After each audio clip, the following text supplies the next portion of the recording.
Kumite 2000s edition. In the year 2000. So we're going to get the 32. We're going to get 32 of the best movies from 2000.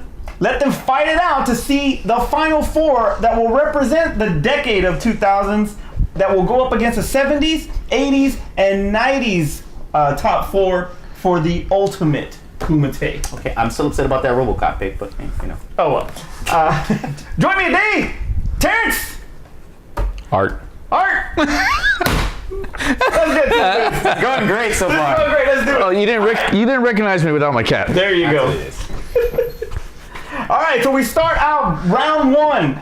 Avatar versus Transformers. 2007 Transformers. Everything Transformers that is not the 1986 movie, sir. I am not picking. I'm not picking the Transformers, and it's gonna be Avatar all the way, based on the box office, the 3D technology that came out with this movie, and its staying power in the theater. So, and the hatred for Michael Bay and Transformers. Well, even let's remove the hatred for Michael Bay. Okay, as far as the movie in general, The movie in general was okay. It was passable. Avatar was a great at film best because it was Pocahontas. Okay. Blue Pocahontas. It was Blue Pocahontas. You can't beat that. It was Blue Pocahontas in 3D that already amps it up. Avatar all the way. All right.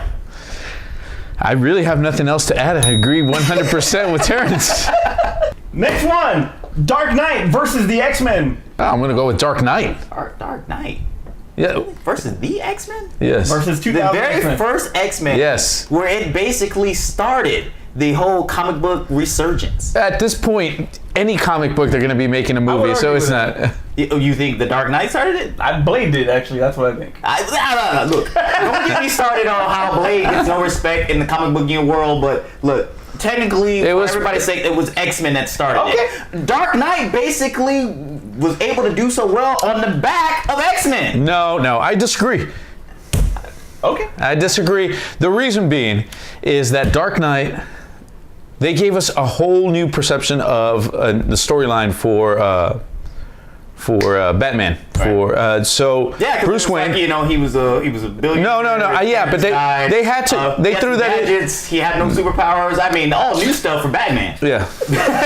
Something I ain't even heard of. Never heard of that stuff for Batman. Bruce Wayne. They gave you the backstory that you never really had before. Okay. And that's really. I mean, they built. Okay, so you have Dark Knight. Okay. Name the other two, quickly. Begins and Rises. Okay, right. So you know them off the top of your head. Yes. Name me the X-Men off the top of your head. X-Men quickly. 1, 2, 3. The names. See. X-Men United. No. X-Men. The Last Stand. See. That's funny. Is I'm making this big argument for X-Men just because I thought it needed to be, and I didn't want to just like surrender with the Dark Knight. It's gonna be the Dark Knight. I'm sorry. Dark Knight beats the X-Men. All right, next one. Gladiator versus Passion of Christ. I'm sorry, Lord and Savior. That had more. Wait, who's gonna pick against Christ? I am. I'm sorry, my Lord and Savior. I'm sorry.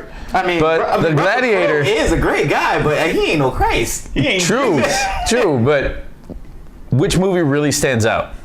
Passion of the Christ. Passion. What makes Passion of the Christ stand out? Because it was Mel Gibson's directorial debut. Okay. Like he knocked it out of the park with this. Okay. Whatever.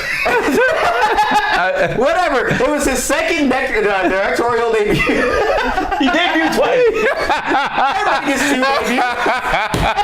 Well, look, Mel Gibson did such a great job with it, and I mean, a movie that can have me sit and watch it in another language already gets points for being a great movie because I don't watch many of those where I have to sit there and watch the subtitle. One, it told us it gave us a story that we never heard before. A story that we never heard before. I mean, I don't know about you. Talk about books that have come to movies based off of books. You don't count because you went to school for this stuff. But no, look, the Passion of the Christ. Look, it was the #1 rated R-rated movie for like ever until Deadpool came out. Yeah, but that was always going to generate a fan base. You can't use that as an argument. Saying it's like saying grocery stores are the popular store. Why? Because people need to eat groceries. No, I'm saying the grocery store. It was the grocery store. When that's only one grocery store in the city, that's going to be the. Well, this looks like HEB versus Handy Andy. No, I mean, all right, people at home. Kroger. If you think about it, like the last, I mean, you had Jesus of Nazareth.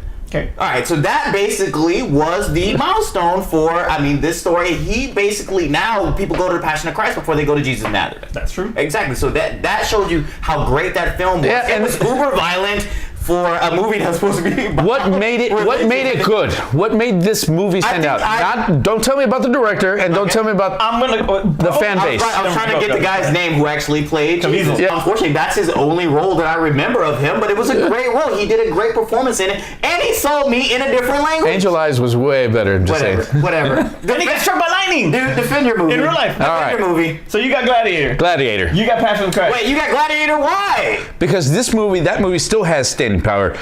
You talk about a movie that's Passion of the Christ is out every freaking Easter. and it will be. Ben-Hur is still out. That doesn't even. Stay impartial, sir.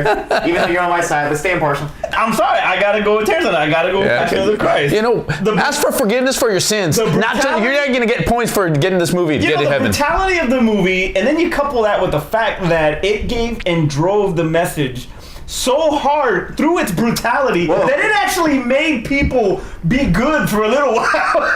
I'm waiting for that lightning bolt to come in here and hit Art for picking Gladiator. All right, Passion goes on. Sorry. All right, next one. Collateral versus Departed. Departed. Do I need to defend Collateral? Departed all the way. All right. Yeah. I was like, do I need to defend Collateral against Departed? You cannot. All right. Iron Man versus Unbreakable. Ooh. So Iron Man versus Unbreakable. Unfortunately, Iron Man basically is what is the glue that makes the MCU. Absolutely. If that film had not been as great as it was, the resurgence for Robert Downey Jr. when he was basically on his way out of Hollywood for them to give him the perfect role for himself to restart his career, for him to fit perfectly, and unfortunately, recast my roadie.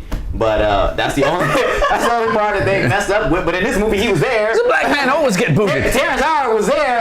Everything worked right. His character, their chemistry on set, the CGI for what it was at the time. They made you believe that he was really in a suit shooting tank missiles, and he was somehow captured over in the Middle East and got away with. Only white people can do that, by the way. Can be captured in the Middle East and somehow build stuff and get themselves out of trouble and make it back home. But all of that said, all of that said, that is why Unbreakable is a great film, but it was really a film where it suffered with the end and how it just kind of just stopped. It didn't give you something satisfactory at the end to say all the goodwill that you built. It was like, oh wow, this is what it is. It's about a guy. Spoiler. It's about two superheroes, a superhero and a supervillain, and then wait, he's just gonna report him to jail. That's it. He's just gonna call the cops. Iron Man blew tanks up.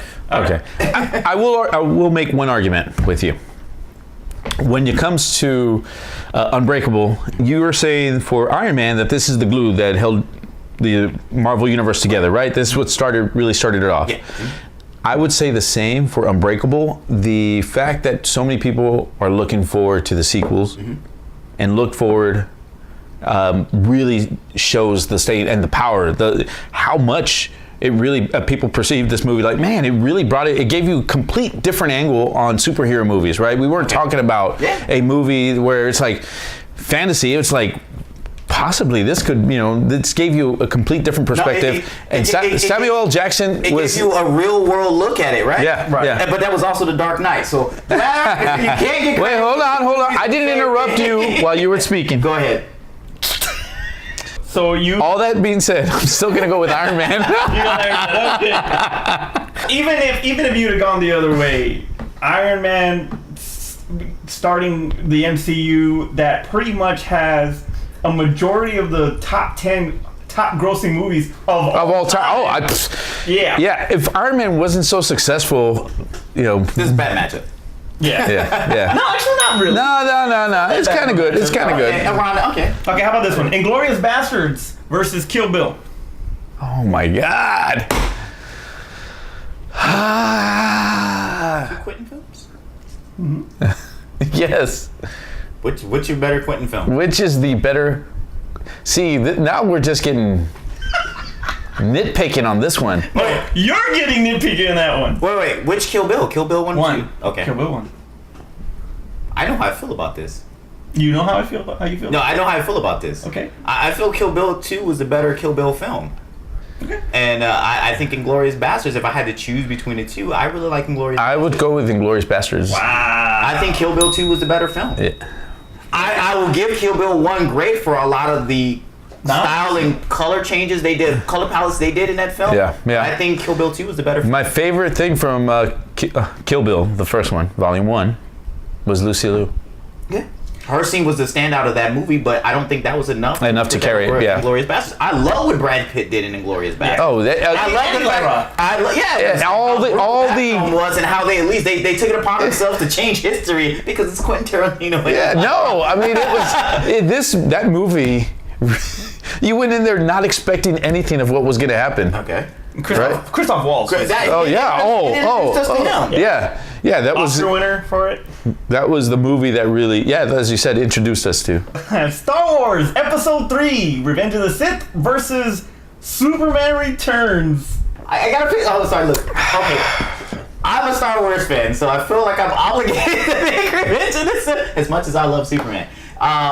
Revenge of the Sith, unfortunately, between these two movies, is a better film because it finally gave us what we were looking for in that particular prequel franchise, in that prequel trilogy. It gave us what we wanted. We wanted to see Anakin turn dark to Vader. Well, we want to see more of it, but we wanted to see that transition. It gave us a little darker Star Wars than we had gotten up to that point. It gave us more out of, what the hell is that boy's name?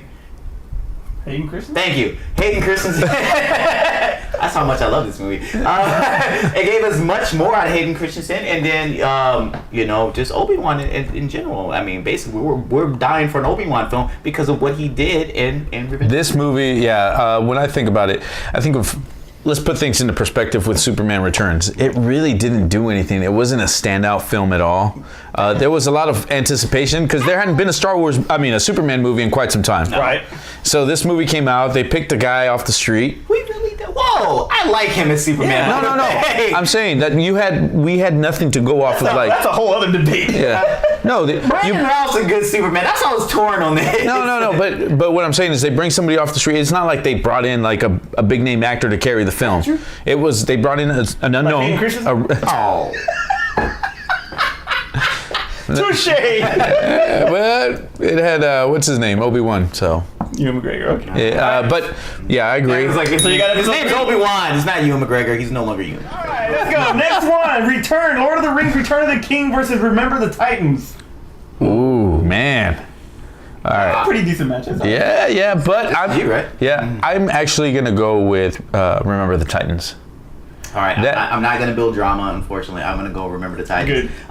It was a great film. It was a great Disney film. I don't know of many people who, I really don't know of anybody who walked out of that movie theater not feeling inspired or feeling as if they need to make this world a better place. Let's leave our, who's that? I know, Petey. Oh. You're killing me, Petey! I thought you were going to say Trump. Alrighty then. Next one. Ray versus Walk the Line. Ray with white people. Oh. Joaquin Phoenix versus Jamie Foxx. Look. Let me go first on this one. All right, go ahead. All right. Joaquin Phoenix. All right. There's something about what bothered me that he was walking with this one. In every scene, he was walking with one shoulder droop. Maybe that's how Johnny Cash walked. No, he did not. All right. And I don't think he embodied Johnny Cash as well as Jamie Foxx did with Ray Charles. Yeah. Jamie Foxx embodied him so well that they did a clip of Jamie Foxx pretending to be Ray Charles and Gold Digger. That's right. Yeah, no, yes, That's how well he played Ray Charles, and that's why this film has to win. All right, so Ray wins it up. All right, next one. Harry Potter, the first one, versus Finding Nemo. The only one I saw. Versus Finding Nemo. Lucky for me, that is the only Harry Potter I saw. And you know what? Finding Nemo was a way better film. All right. Because I didn't read the books, so I had no real connection. There was no time, there was no connection, no investment in this film. All I saw was just like kind of geeky kid that just went to wizard school and then he went home and had to be a normal person. I was like, well, that sucks to go to school, man, because then you just gotta come home. I'll give you a different twist. Right. I think unless you read the books or unless you're into reading all the books, I don't know of anybody who really loved the films who did not read the books. If you just went in, everyone that, and I'm not knocking the film. I'm just saying everybody who talks up so much about Harry Potter, or because of the books. Yeah. And so, Finding Nemo. Finding Nemo. I mean, I was invested. ¿Dónde está Nemo? I didn't even know what a clownfish was until. ¿Dónde está Nemo? Oye, Nemo! ¿Dónde All estás? right, so Nemo wins it. All right, next one. Shrek versus Monsters, Inc. Staying with the family movies there. That's a good one because I love Monsters Inc. Me too. I actually love Monsters Inc. But I mean, I gotta go Shrek. I gotta go Shrek. Because I'm Eddie. Oh my God! No. I was actually gonna give it up to Michael Myers and what he did as the voice of Shrek. Yeah, that and. Well, I think they paired so well, and it's difficult to find that type of chemistry in animation.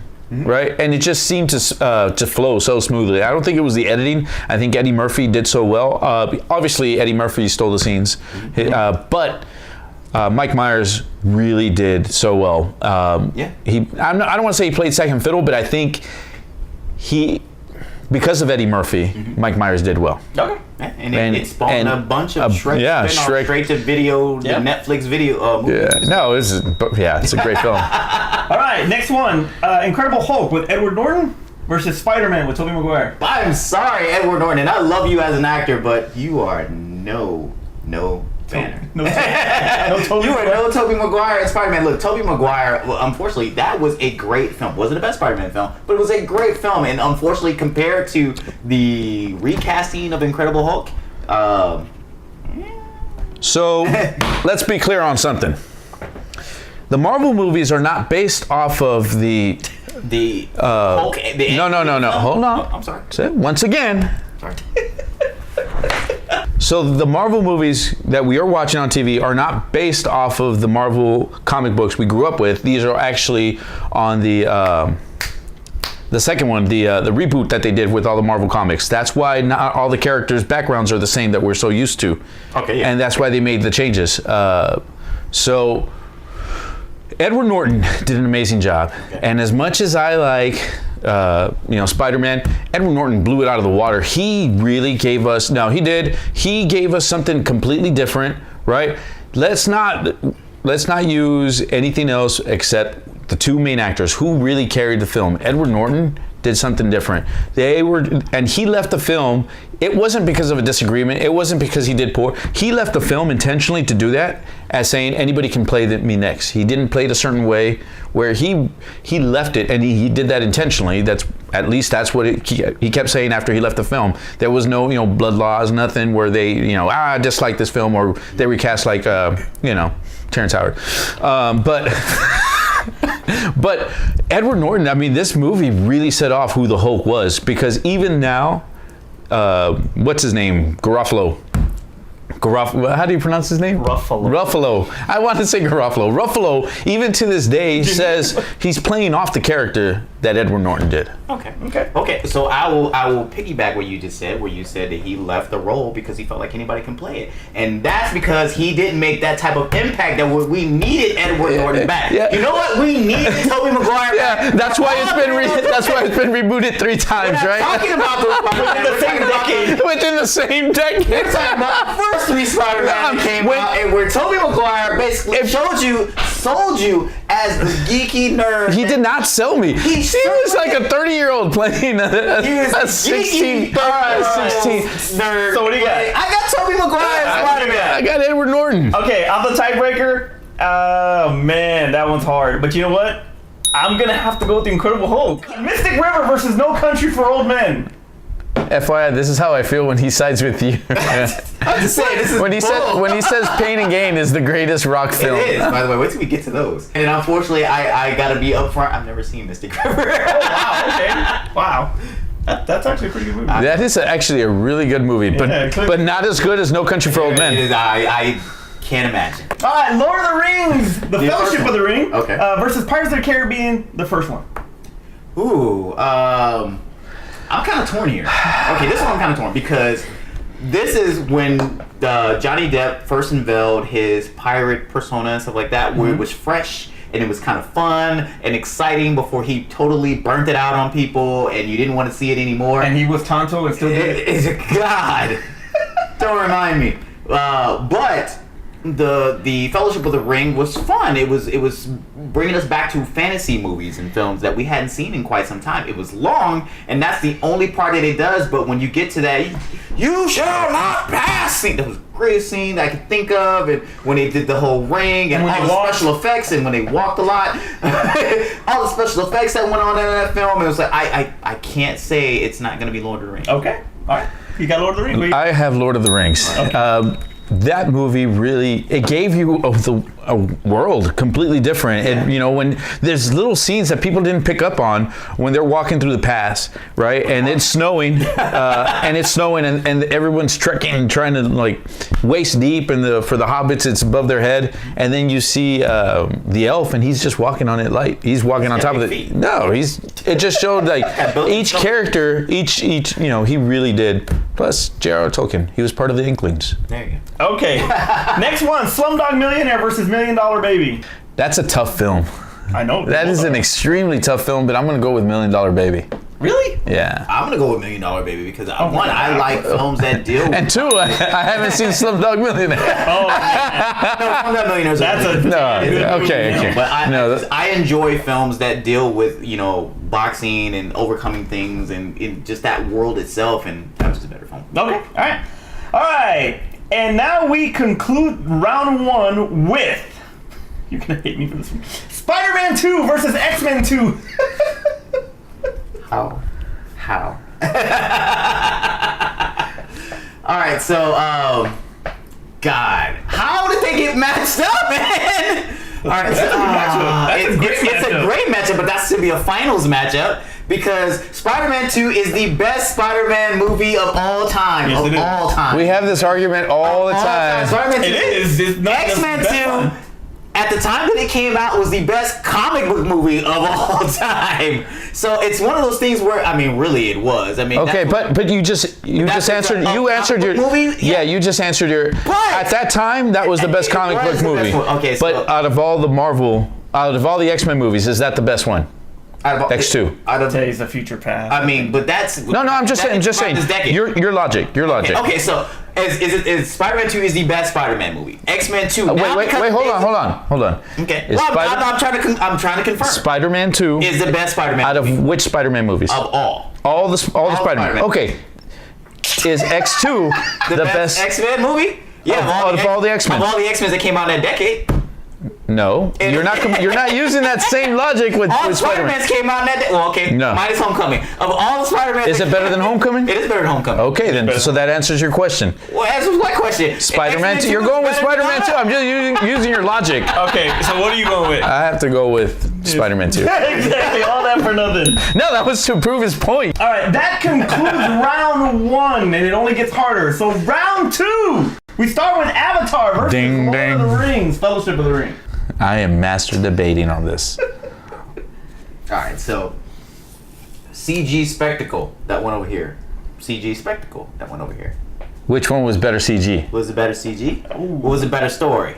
Pocahontas Part 2 or Part Blue. Pocahontas Part Lord of the Rings, Fellowship of the Ring. Blue. Ooh. you know When I think of all three of the Nope, you cannot do that. No, hold on. As an individual. well, you just used that logic with Spider-Man. I'm going to use that same logic I with did. yeah. But Return okay. of the King would be better than Fellowship. No way. Fellowship of the Ring. Return of the King had more action. And they won a freaking Oscar for Best Picture. Yeah, at that time compared to the other movies. That was less walking in Return of the King. Avatar. Hey, you got to be impartial. I am. I'm not saying a word. I'm talking about Return of the King. All right, so Avatar versus Lord of the Rings. unfortunately, I have to stick up for Avatar because of what it was and what it did. I mean, it was a great film, and it was like, unfortunately, I don't think it has this staying power that it had back then. But in that decade, when it came out, great movie. People talked about it forever. So the staying power for me would then be Lord of the Rings. Lord of the Rings would have the staying power, but in this decade, when that movie came out, But all people which talked one about. still has the staying power now? When Avatar came out, that's all people talked about. Wait a minute. Hold on, real quick. All right. If Lord of the Rings still has Is Lord staying of the power, Rings getting 3 more sequels? exactly. They got the freaking Hobbit back. They brought the Hobbit back. Avatar hasn't done Yes, nothing. I know Lord of the Rings got 3 more sequels, but they got them a long time ago. Avatar's getting new sequels. So we got 4 films. out of that. Six versus one. No, it was 5. It was 5 because Hobby got 2. Hobbit got 3. Hobbit got 3. A trilogy. Thanks to a trilogy. Yeah, that 5 army thing or whatever it was. All right, so I'm gonna break the I didn't tie. see the last one. I'm going to go with Avatar. Yeah, because the sequels still haven't come out. And they're like, oh, they're gonna come out. We're still trying to figure this out. I love that. Oh, hey, this movie did really well. Guess what? We're gonna do 5 more movies. Yeah. As opposed to, hey, this movie did really well. We're gonna give you a sequel. 12, 13 years later. Alrighty then. Next one. Star Wars Episode 3 versus Shrek. My heart couldn't. I got one word for you. Donkey. There you go. That one word.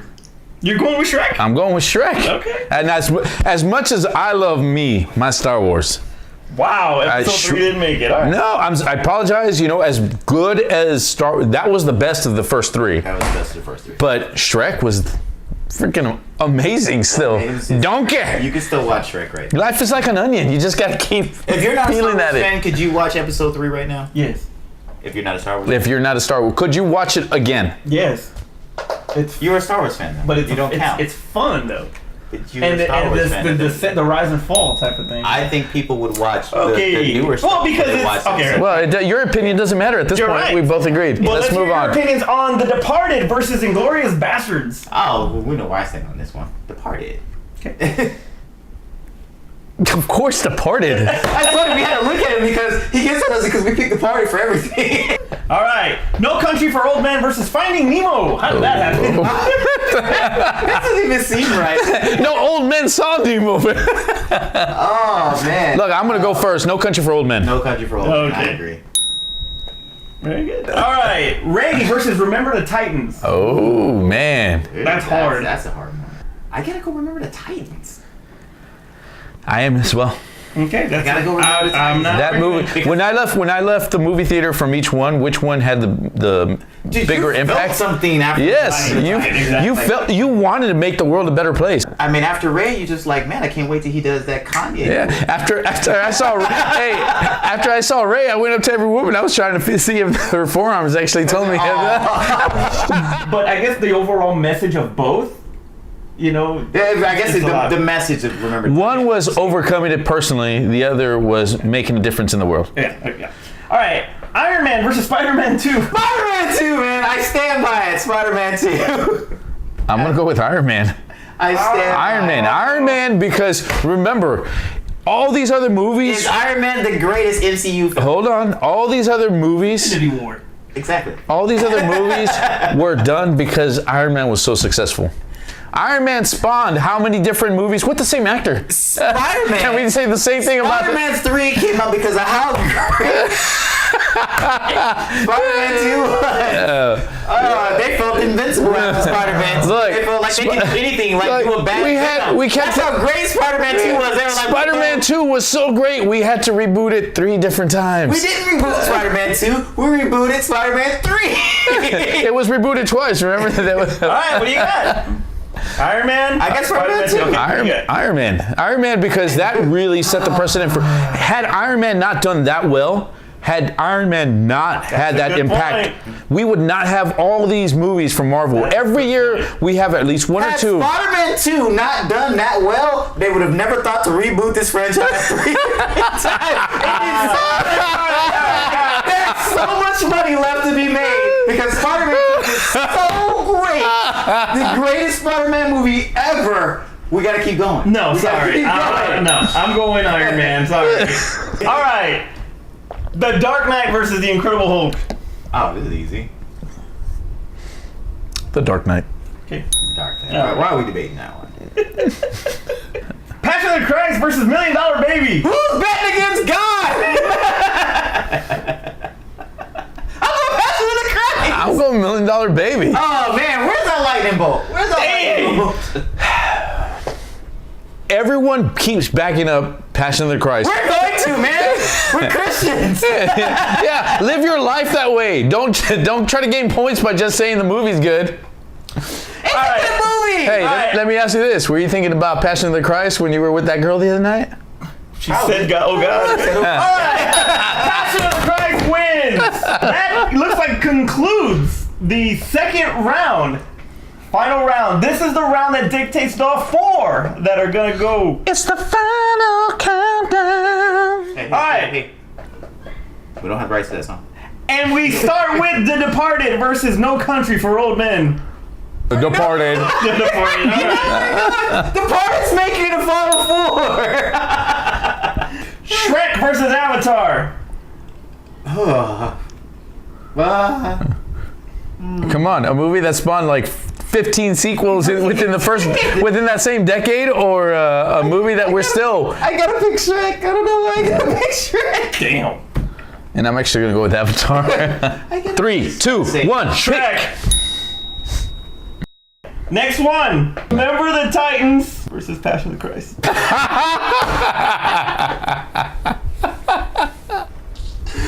Oh man. I'm gonna go with Remember the Titans, and here's why. This movie once again made me want to make the world a better place. Passion of the Christ just made me feel guilty and saying I need to get to heaven. That's tough, man. All right, what do you got? Basically it's still number 2 box office on Rated R Films. I mean, it's still talked about as and when you talk about good That's Mel Gibson's debut, his second debut. good things that Mel Gibson did. I mean, that's the best thing on his resume is Passion of the Christ. I mean, the good feelings I got from Remember the Titans. I mean, Or the guilty they were guilty. anti-Semitic message that said it was. But you know, there's a lot of racism. Yes, in Remember the yes. Titans. There's a lot of racism in Remember. Yeah, and that was what they were addressing. And they were addressing that too in Passion of the Christ. Yeah. But it was the OG though. It was like Remember the Christ. Remember the Christ. Passion of the Titans. Remember the Christens. I'm not sidebreak this time. I'm going Passion of the Christ. Just remember, a movie that wanted you to make this world a better place, or a movie that made you feel Would it be- guilty. I mean, his message was. That's Christ. Passion of the Christ. What message was that? Passion of the He Christ. literally says it out loud. All right, here we go. The last one. And beautifully fitting that it's DC versus Marvel. The Dark Knight versus Iron Man. Dark Knight. Iron Man. Okay. All right, so here's what it fits for Dark Knight. Outside of what we've already said. All right, Dark Knight set up such a great world in a universe with Christian Bale and his performance, even with the Batman voice that everybody makes fun of, but yet everybody still does. And Everybody associates Batman with that voice. yeah, that is now his voice, and it's because of what a great job that Christian Bale did it. Even Ben Affleck did it. Ben Affleck did, even though they were making fun of the fact that it was like, well, he's not going to do the Christian Bale Batman voice, and he still did it. He still did that voice because that's a great job that Christian Bale did. He became the iconic Batman. We got the iconic Joker. We got basically a world where we believe Batman could exist and be a billionaire and still actually go out and fight crime. See him deal with the fact of the injuries and stuff that happened. This movie was real. It gave us what we really wanted for Batman, and that is basically the staple of Batman. Even though we got over that little brief love we had for Ben Affleck, it's still the staple of Batman, and this movie is the epitome of that. Okay. Now, Defend Iron Man, sir. okay, I definitely will. All right, so here's. We had Robert Downey Jr. So I will tell you this, and I'll tell you this, and I'll tell you. It's like a switch when I flip the cap. Over the top. Over the top. Over the top. All right, so here's the deal. Christian Bale played Batman. Great. Very good. Gave us a different one, right? Everything that you just said. Yes. And yet they replaced him with another actor. Only because he did not want Okay, to hold do it. on. In your right now, can you think of anybody who can play Iron Man? The character Tony Stark, the way Robert Downey Jr. has played him up.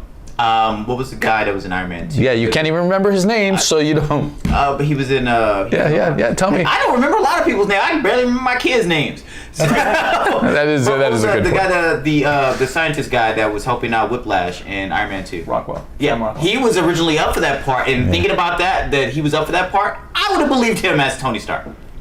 I would not have believed him. I Tony would. Stark. No. No. Well, because you've And- seen him play that particular character. Robert Downey, when you associate Iron Man, you automatically think Robert Downey. That's immediately. The same way you associate Batman's voice With Bell? with Bell. Yeah. But now this entire character, not just his voice, the entire character is based off of Robert Downey. Everything. You In the same vein is that they were afraid to do Iron Man, so we can't sit up there. Batman has been an iconic character forever, so yeah, we have different a safer bet, or the wild card, and the wild card is. So we already had. So which one had more sales? Hold on, wait. Which one had more sales? We had Adam West and Michael Keaton, so he still won up. He still won up them already having somebody to go against. Robert Downey Jr. didn't have no comp. He basically could do whatever. So that's what we were like. That's the only person I could picture as Iron Man is Robert Downey Jr. Is Tony Stark as So is Christian Bale the best Batman? It's the same thing we look at. Is Christian Bale the best Batman? Shut up. All you said was his voice was associated. Nothing else. Hold on a second. But talk to me now. I'm not talking about the actor. About the movie itself. The movie itself. Yes, compared to The Dark Knight, the way Nolan directed it, the way he shot it. Don't be biased. I'm not. I'm just saying it. Just tell me about Iron Man as the movie, not Robert Downey. The movie itself. As a movie. I sold you a world. Where A world. A world. A man dressed as a bat and a man dressed as a clown. Wait, we're not talking about. We're talking about Dark Knight. Well, you haven't made an argument for Heath Ledger. I did. I said he gave us a definitive Joker and he gave us a definitive Batman. But you're talking about the actors again. I want to talk about the movie itself. Oh, the movie itself. You already did. I told you about a billionaire living in the world, being Hey, your turn. In a world with a billionaire who was able to build. Both are billionaires. So Red Batman. All right. So both are billionaires. Right? In a world. In a world. Look, bottom line for me, Tony Stark, Iron Man, really, that was the key maker for Marvel. We're talking about movies that are still in thought. They're trying to, what else can we do? What in this universe, because of how successful Iron Man was. That's my only argument. Okay. And that's my standing argument. I mean, you can argue other little things, but ultimately, when it comes down to which one, when you talk about a world, In a world. Iron Man set that world. The entire movie, the entire, Infinity War. We're good with names. Yeah. Look us up. You're talking about, he did a universe. You did a world. This guy did a universe. Okay. I bet you DC would accept Nolan's Batman universe right now. All right. Let's roll it in right now. Okay, first of all, let's just, you're right on everything that you said. You're absolutely right. Iron Man set up the MCU. But don't break up with me. Just tell me. Rip the. It's not you. It's me. Obviously, then we're siding with Dark Knight. Yes or no? Are you siding with Dark Knight? You're damn right I'm siding with Dark Knight. All right. But that's because Christopher Nolan took the campiness of Batman out. All of the Schumacher stuff, all of the Tim Burton stuff, he took all of that out and set Batman in the real world, which that came out in July. I think Iron Man came out after that. So it kind of set it up a little bit better with Batman Begins. So I gotta go with The Dark Knight because of the realism. Because it made. Who got an Oscar nomination? Hey, who got an Oscar? Who won the Oscar? I will let you know this. I was doing a lot of this for the drama. I was really torn, but I'm okay with Dark Knight. I just thought that it's all for the drama, baby. I just thought Heath Ledger winning the Oscar. And I hope it wasn't just you didn't he died or anything, but I think Heath Ledger winning the Oscar. We talked about this early. That MTV Movie Awards. I was surprised he didn't make an argument for Heath Ledger and how amazing. Because I didn't want to do that. Well, no, but because that's part of the movie. I would have. But we already all agreed. But I know. But I'm just saying. But him winning the Oscar gave credibility to comic book characters, and it just. I guess it just defined it beautifully. That's all. I guess Robert Downey's never won an award or anything, huh? No, he just got nominated. He was nominated for Chaplin. So too bad. All right. So here we go. The top four. First, let's go and recap. The top four representing the 70s is Jaws, Star Wars, Godfather, and Rocky. Y'all good with that? I'm good with that. All right.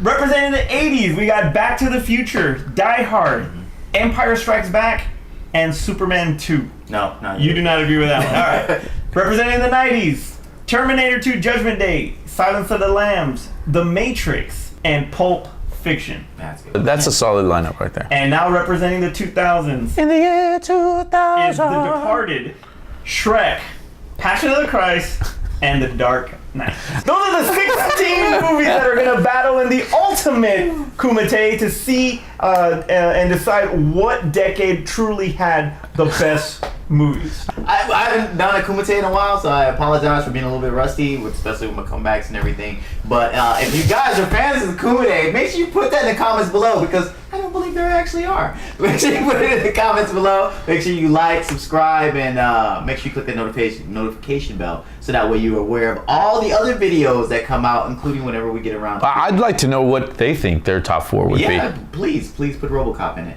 Yeah, give us your top. RoboCop did not come out in this decade. We did. Write it in the comments. In the comments below, give us your top 4 from should have each been in decade. from Let each- us know which ones you wanted to see in there. 80s. All right, for Aspen, where the hell she's at, I'm Manny, Terrence. I'm Art. and we'll see you next time.